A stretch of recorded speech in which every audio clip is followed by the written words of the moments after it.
Assalamualaikum warahmatullahi wabarakatuh. Salam sejahtera bersama saya Zulkifli Abdul Razak, Zul Razak, dalam satu lagi video kita di channel YouTube XM Malaysia. Jadi dalam video kali ini saya akan kongsikan kepada anda kaitan di antara Fibonacci dan gelombang motif dalam teori Elliott Wave. Dalam teori Elliott Wave, basically terdapat dua gelombang yang membawa kepada arah. Yang pertama dikenali sebagai gelombang motif. Gelombang motif terbentuk dalam 5 wave, dan membawa kepada satu arah. Okey. Yang kedua dikenali sebagai diagonal. Diagonal juga 5 wave, juga membawa kepada arah. Jadi dalam video kali ini saya akan fokus kepada gelombang motif. Berikut adalah syarat-syarat asas dalam gelombang motif. Inilah syarat-syarat asas dalam gelombang motif dalam teori Elliott Wave. Yang pertama, wave 2 tak boleh retrace, membuat correction sehingga melangkaui wave 1. Dia boleh sama tapi tak boleh melangkaui. Itu adalah syarat yang pertama. Sekiranya melangkaui, itu mungkin bukan gelombang motif dan itu mungkin merupakan diagonal. Okey? Itu syarat yang pertama. Itu adalah asas dalam gelombang motif. Wave 3 tak boleh paling pendek. Dia boleh merupakan yang paling pendek, yang nombor 2 pendek, tapi dia tak boleh paling pendek. Okey, itu adalah syarat asas, okey, dalam gelombang motif. Jadi kita mungkin ada wave 1 yang panjang, wave 3 nombor 2 panjang, wave 5 pendek. Tak boleh melebihi, tak boleh melangkaui wave 3. Kebiasaannya wave 3 yang paling panjang dengan momentum yang paling tinggi. Dan syarat asas yang ketiga adalah wave 4 tak boleh retrace sehingga kena kepada wave 1 punya puncak. Itu adalah 3 syarat asas dalam teori Elliott Wave untuk gelombang motif. Lain daripada tu, kalau kita nampak 5 wave, sama ada itu korektif ataupun diagonal. Okey, itu bukan gelombang motif. Okey. Jadi maksudnya kita ada 5 wave dalam gelombang motif kan. Mungkin wave 1 tu bukan motif. Maksudnya ada 5 wave. Dalam gelombang 1 pun ada 5 wave pecahan kalau kita lihat kepada time frame yang lebih kecil.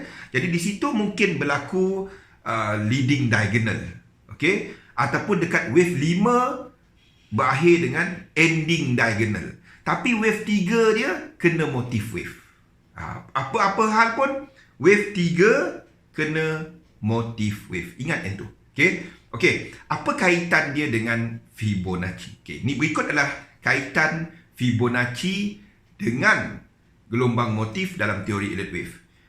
Wave 2, correction dalam wave 2 biasanya 50% Fibonacci retracement. Bila kita tarik Fibonacci retracement daripada tapak wave 1 ke kemuncak wave 1 dan berlaku correction dalam bullish market, dalam bullish move, wave 2 berakhir sama ada pada 50% Fibonacci retracement, 61.8 Fibonacci retracement, itulah golden ratio, 76.4 ataupun 85.4% Fibonacci retracement. Okey, itu adalah level-level biasa. Dia boleh retrace sikit tak sampai 50%, tetapi secara lazimnya itu adalah 4 level yang kita lihat untuk wave 2. Okey, seterusnya kepada wave 3. Wave 3 dalam gelombang motif, yang ini saya spesifik sikit. Wave 3, bila kita ambil Fibonacci extension, sambung daripada tapak wave 1 ke kemuncak wave 1 dan kepada wave 2, okay, wave 3 berakhir 1618 ataupun 200% ataupun 261.8 ataupun yang last sekali 323.6% Fibonacci extension.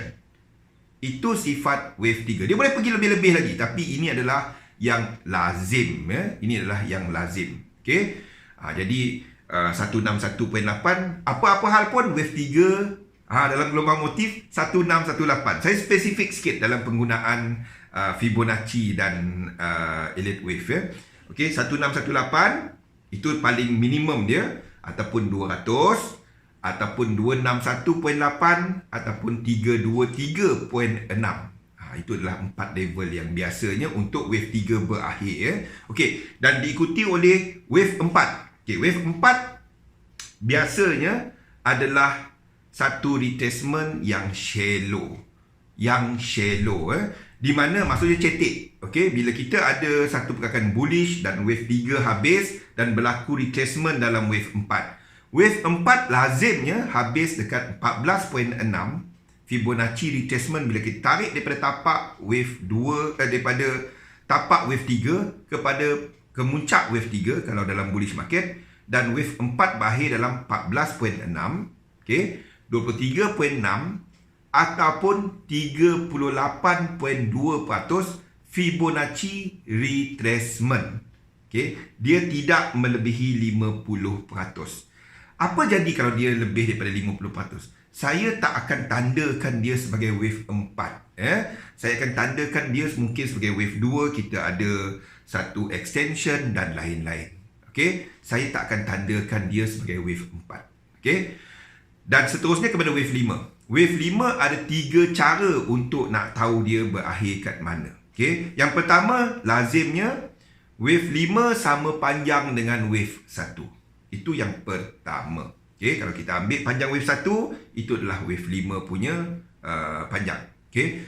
Yang kedua, bila kita tarik Fibonacci retracement sepanjang daripada tapak wave 4 kepada penghujung wave 4, ya, Fibonacci retracement maksudnya 100 tu dekat tapak dia, kosong tu dekat akhir dia.